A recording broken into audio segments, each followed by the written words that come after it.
I'm relatively new to Billy Wilder, but even before diving into his filmography, I knew his name carried real cinematic weight.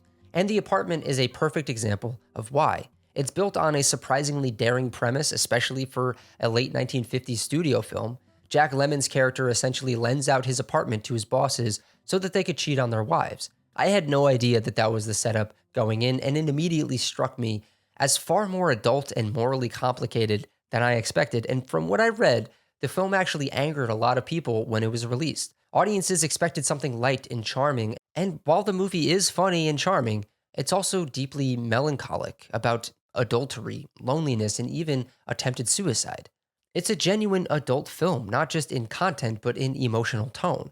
Billy Wilder trusts his audience to sit with discomfort, and that makes it feel surprisingly modern. Jack Lemmon and Shirley MacLaine are both terrific in this film. Jack Lemmon starts as this mild mannered pushover, but halfway through the film, you realize he's actually playing his own game, quietly climbing the corporate ladder while pretending to be powerless. And Shirley MacLaine brings such lived in sadness to a role that even when the story leans into melodrama, she keeps it grounded. Fred McMurray, meanwhile, is perfectly awful in that specific corporate predator way. He's charming in public while emotionally careless in private. And one thing I'm realizing about Wilder is how meticulous he is with composition and movement. The blocking, the placement of characters within the frame, the way he stages a room, it's all incredibly deliberate.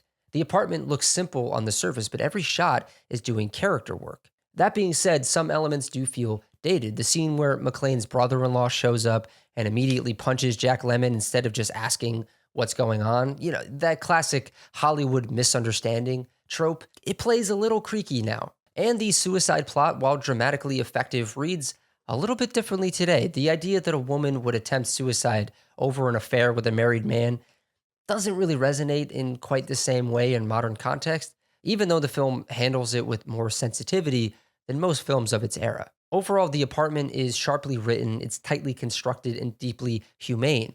It's easy to see why it's so revered. Wilder manages to balance cynicism and tenderness in a way that feels uniquely his. Between this, Sunset Boulevard, Double Indemnity, and 123, I'm starting to get why his name carries the weight that it does.